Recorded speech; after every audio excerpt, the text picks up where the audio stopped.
Recorded Books presents The World of Saki by H. Munro, narrated by Alexander Spencer. EsmE.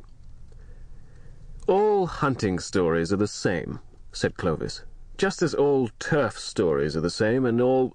My hunting story isn't a bit like any you've ever heard, said the Baroness. It happened quite a while ago, when I was about 23. I wasn't living apart from my husband then.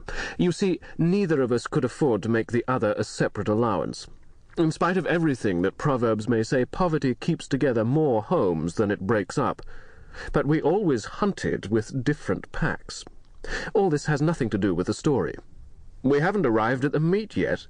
I suppose there was a meet, said Clovis. Of course there was a meet, said the Baroness.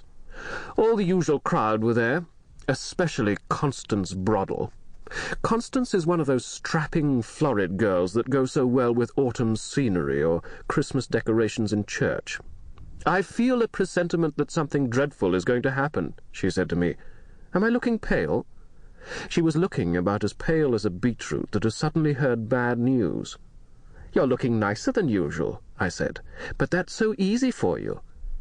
Before she'd got the right bearings of this remark, we'd settled down to business. Hounds had found a fox lying out in some gorse bushes. "I knew it," said Clovis. "In every fox-hunting story that I've ever heard, there's been a fox and some gorse bushes." "Constance and I were well mounted," continued the Baroness serenely, "and we had no difficulty in keeping ourselves in the first flight, though it was a fairly stiff run.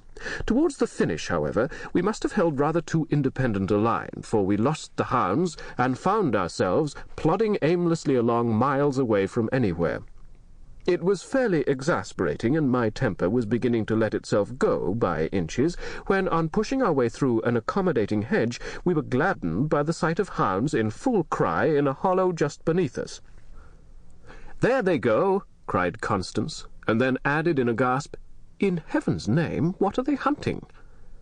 It was certainly no mortal fox. It stood more than twice as high, had a short, ugly head, and an enormous, thick neck. "It's a hyena!" I cried. "It must have escaped from Lord Pabham's park." At that moment the hunted beast turned and faced its pursuers, and the hounds, there were only about 6 couple of them, stood round in a half-circle and looked foolish. Evidently they'd broken away from the rest of the pack on the trail of this alien scent, and were not quite sure how to treat their quarry now they'd got him. The hyena hailed our approach with unmistakable relief and demonstrations of friendliness. It had... Sample complete. Ready to continue?